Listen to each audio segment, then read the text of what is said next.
Welcome to Sweet Life Beat Life. We hope this video helps. You start by confirming what Python is active. Run Python 3 version so you know the baseline. Once done, refresh apt with sudo apt update to get the latest package info. Next, install required build dependencies. These let you compile a new Python safely. Use sudo apt install y build essential libsyldev, zlib1gdev, and similar libs. This step prevents compilation errors later and ensures the new interpreter will link correctly with system libraries.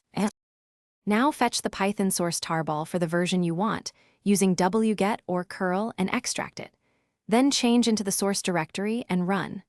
/configure enable optimizations prefix equals /usr/local to optimize performance and avoid overriding system Python. Once configured, compile with make $nproc to use all cores and speed the build.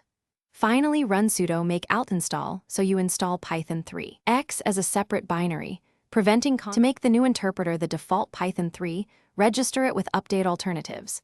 Sudo update alternatives install /usr/bin /python 3 /usr/local/bin /python 3 x2. Then choose the active version with sudo update alternatives config Python 3 and pick the new entry. After switching, verify with Python 3 version and pip 3 version so your environment and packages match. If something breaks, one troubleshooting tip: revert to the previous alternative entry or reinstall missing packages. That usually restores dependent tools quickly. Thanks for watching. Consider subscribing if we helped you.